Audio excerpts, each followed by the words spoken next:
O Alceu. Nicola, os próximos transfer do Corinthians relacionados a Matias Rojas e Garro já estão próximos de sair? Alceu, na teoria sim. A gente nunca pode cravar porque a gente não controla a agenda nem da FIFA, nem da Corte Arbitral do Esporte. Mas os dois julgamentos, inclusive, já aconteceram. É natural que nos próximos dias a gente tenha as sanções. E aí é também ainda mais natural que o Corinthians seja condenado nos dois casos, ao pagamento de 40 milhões de reais ao Matias Rojas e ao pagamento de 23 milhões de reais ao Tadjeres pelo Rodrigo Garro. Esses valores, inclusive, devem ser aumentados por conta de juros e correção. A grande dúvida é, essas punições, elas se transformarão em novos transfer ban, o Corinthians passaria a ter 3, ou alguma dessas punições pode se transformar numa punição mais severa, como, por exemplo, a perda de pontos. Como o Corinthians demonstrou a intenção de pagar ao Santos Laguna, pelo primeiro transfer ban, que está ativo ainda, relacionado ao Félix Torres, o Corinthians procurou o Santos Laguna para oferecer pagamento à vista de 30%, depois subiu para 50%, para 70% e 75%. Em todos os casos, o Santos Laguna disse que só faria negócio se recebesse a grana integral, toda à vista. Diante desse cenário, depois de oferecer 75%, o pessoal do Corinthians procurou a FIFA para dizer para o pessoal da FIFA, vocês podem dar uma ajuda para a gente tem problema de fluxo de caixa, né? Isso vocês estão sabendo diante dos processos que a gente tem recebido. Mas a gente fez um baita esforço para juntar 75% desses 41 milhões de reais que a gente deve para o Santos Laguna. E já oferecemos essa grana para o Santos Laguna. E não obtivemos êxito nessa resposta. Vocês podem ajudar a gente, tentar mostrar que para o Santos Laguna pode ser legal receber essa grana à vista? O Corinthians entende que esse movimento feito para mostrar à FIFA a intenção de pagar permitiria que, em caso de novas sanções, que o Corinthians escapasse de uma punição mais pesada com uma perda de pontos, tá bom? O canal do corintiano, membro há 28 meses, Nicola, Hugo na Copa, manda um abraço para mim, tamo junto, você é uma pessoa incrível, obrigado de coração. Corinthians será campeão da Copa do Brasil, o que você acha? Tamo junto sempre. Canal do corintiano, o Corinthians é nos jogos à vera, é outro em jogos com condições e temperaturas normais de pressão e tempo, né? Deixa eu tentar explicar essa minha teoria. Você assiste ao Corinthians jogando no Campeonato Brasileiro, você não dá nada pelo Corinthians, time preguiçoso, muitas vezes pouco interessado. Você vê o Corinthians dos jogos da Copa do Brasil, é um Corinthians que não tomou gol, é um Corinthians que venceu todas as suas partidas, é um Corinthians dedicado. Por exemplo, pega o Corinthians dos jogos contra o Palmeiras, foram 4 confrontos de mata-mata e nenhum gol sofrido. Esse nível de entrega, se o Corinthians conseguisse replicar ou reproduzir para todo ano, seria um Corinthians muito mais competitivo do que é. E é por conta dessa competitividade que eu acho que o Corinthians tem chances reais de passar pelo Cruzeiro. Vejo o Cruzeiro ligeiramente favorito. Para mim, dos 4 times semifinalistas, aquele que joga mais futebol hoje, aquele que é mais consistente, aquele que é mais confiável é o Cruzeiro. O Corinthians, nesses jogos de Copa do Brasil, também chama bastante atenção. E aí, do outro lado, você tem um Fluminense e Vasco com o Fluminense ligeiramente favorito, tá bom? Sobre o Hugo na Copa, se tudo correr da forma como está, sim, e de forma merecida, o Hugo é muito bom goleiro mesmo, tá? Deixa eu falar um pouquinho sobre o Guinegão. E o futebol é muito louco. O Guinegão, na metade do ano, não tinha espaço nenhum no time de cima, né? E o Corinthians insistindo em Héctor Hernandes, em Thales Magno, em Romero, e nenhum desses caras dando respostas. Pois bem, o Guinegão começou a ter oportunidades, até porque chegou um momento em que quase não tinha jogador para atuar. Em 5 partidas como titular, ele fez 4 gols e deu uma assistência. E aí o meu mundo do futebol já começou a descobrir o Guinegão.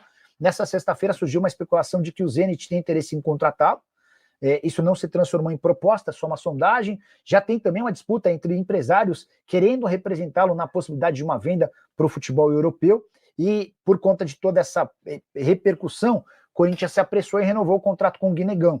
Atacante que ganhava 20 mil reais por mês e por conta disso tinha uma multa de só 40 milhões de reais. O Corinthians aumentou o tempo de contrato e ele garantiu um aumento para 70 mil mensais. A partir daí, a multa rescisória no contrato do Guinegão pro futebol brasileiro é de 140 milhões de reais. Não imagino que o Gui possa sair por... Não, agora não dá, até porque todas as janelas estão fechadas. Mas se ele continuar jogando nesse nível, com só 18 anos de idade, é natural que já exista uma corrida para tentar assegurar a contratação dele de olho em 2026, tá bom?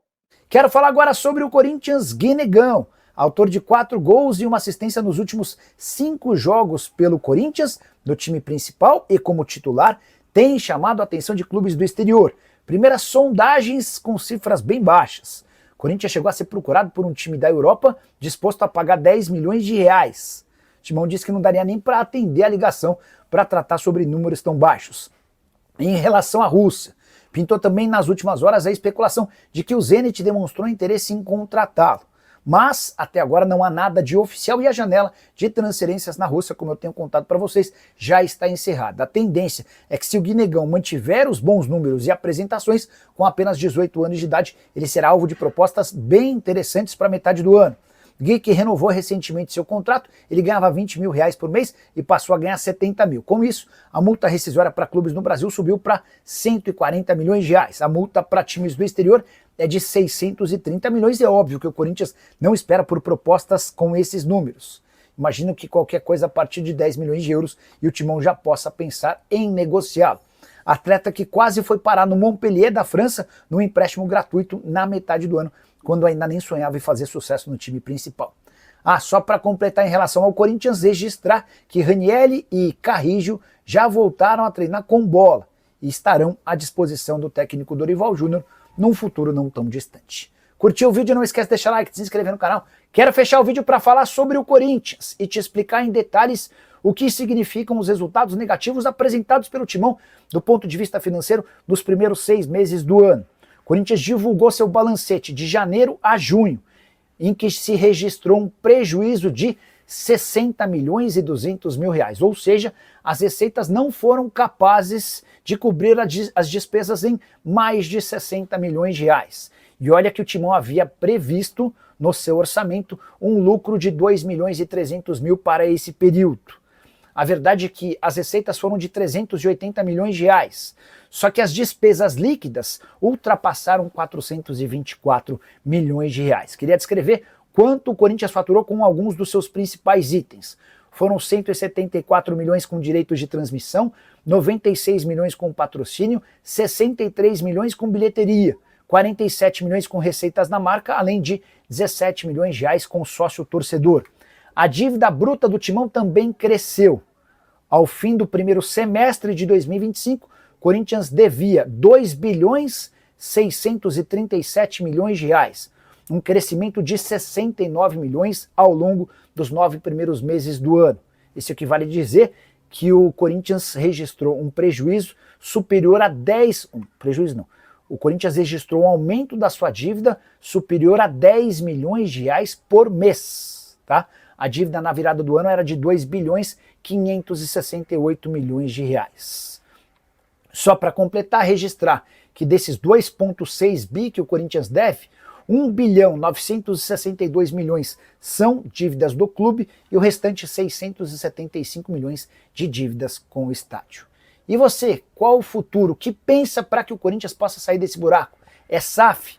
É ter alguém organizado? Sério? Use o espaço para comentário e justifique a sua opinião, beleza? Só não esquece de deixar like, de se inscrever no canal. Quero falar agora sobre o Corinthians, que chegou a 8 patrocínios em seu uniforme. Parece bom, mas poderia ser melhor. O Corinthians tem 7 patrocínios na camisa, além do acordo com a Nike de fornecimento de material esportivo. Importante registrar que no primeiro semestre, o Corinthians ficou 4 milhões de reais abaixo daquilo que havia orçado de faturamento com patrocínio, mesmo com um acordo da Esportes da Sorte, que lhe garante 103 milhões de reais. Hoje o Corinthians tem patrocínio master da Esportes da Sorte, o Banco BMG nas mangas, a Easy Seguros nas costas, na parte superior, no ombro direito Zé Delivery, no ombro esquerdo a Frimeza. Essa é a mais nova parceria do Corinthians, inclusive fez sua estreia na partida contra o Atlético Paranaense na quarta-feira. Outros patrocínios do Corinthians: na barra traseira da camisa a Elétrica, na parte traseira do calção a Unicesumar. Timão que perdeu recentemente 2 patrocínios da Epigás e também do Viva Sorte. No primeiro semestre, Corinthians gerou uma receita com patrocínios de 96 milhões e 100 mil reais. O ponto é, o Timão calculava, planejava, havia orçado um faturamento de 100 milhões e 300 mil. Houve aí um gargalo, um buraco de 4 milhões de reais que vai tentar ser recuperado no segundo semestre. É também por isso que o presidente Osmar Stabile está atacando o mercado, buscando um novo patrocínio master, com a intenção de fazer ou se aproximar daquilo que fatura o Flamengo junto a Betano.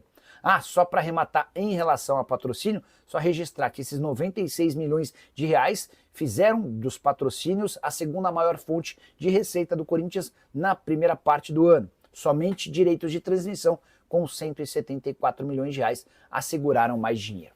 Só para completar sobre o campo, Memphis Depay teve constatado um edema muscular no músculo posterior da coxa direita. Ele passou por exames depois de sair reclamando no intervalo, pouco antes do intervalo do jogo contra o Atlético Paranaense, já iniciou um trabalho de fisioterapia e não há divulgação sobre quanto tempo o holandês ficará de fora. Quero falar agora sobre o Corinthians, que perdeu mais uma fatia dos direitos econômicos em cima de Yuri Alberto. Bora te explicar essa história. Quando o Yuri é contratado, você lembra, o Corinthians fica com 50% dos direitos econômicos, os outros 50% seguem com o Zenit, clube que detinha os direitos econômicos dos jogadores, certo? Beleza? Mas uma outra descoberta envolvendo o ex-presidente do Ilho, Monteiro Alves, diminui a possibilidade de faturamento do Corinthians, no caso específico do Yuri Alberto. Timão não terá 50%, mas um valor inferior a esse, tudo porque o Duílio Monteiro Alves combinou com o André Cury que vai repassar 10% da parte a que o Timão tem direito para o empresário, caso ele traga a proposta. Então vamos imaginar que em 6 meses o Yuri Alberto vai jogar na Roma, como aconteceu recentemente uma proposta. E essa oferta foi trazida pelo André Cury, que é o representante do jogador. Corinthians ficaria, vamos imaginar que o valor da negociação seja de 100 milhões de reais, é só um valor de exemplo, tá? Até porque para negociá-lo, certamente o Corinthians vai exigir cifras maiores. Mas só a título de esclarecimento. Proposta de 100 milhões de reais, o Corinthians tem 50% dos direitos econômicos, ou seja, fica com 50 milhões de reais. Em cima dos seus 50 milhões, o Corinthians desconta 10% e repassa para o André Cury, sobrariam, em vez de 50, 45 milhões de reais. Duílio Monteiro Alves foi perguntado sobre o porquê de ter cedido esses 10%. Ele falou que quando se contrata um jogador grande, do tamanho do Yuri Alberto, há necessidade de fazer concessões. É só importante lembrar que o Corinthians, na oportunidade, já havia feito todas as concessões do mundo ao Zenit, cedendo 5 jogadores diferentes. Um desses atletas, o Pedro, que recentemente foi alvo de uma proposta do Al Ittihad da Arábia Saudita no valor de 35 milhões de euros. Só para completar, registrar também que a Comissão de Ética do Corinthians recomendou o afastamento temporário de 13 conselheiros, incluindo Augusto Melo, tudo por causa daquela invasão absolutamente ridícula no dia 31 de maio no Parque São Jorge. A ideia e a recomendação é de uma suspensão por 60 dias até a conclusão do processo dessa invasão. E você, o que pensa sobre tudo que eu contei? Não esquece de deixar like, de se inscrever no canal. Fala pessoal, estamos aí com atualizações importantes do Corinthians. Se inscreva e ative o sininho para receber mais atualizações do Timão. Deixe seu like, que é muito importante para o crescimento do canal. Utilize o espaço aqui embaixo para registrar sua opinião. Ficamos por aqui com mais esse giro de notícias. Um abraço e até o próximo vídeo.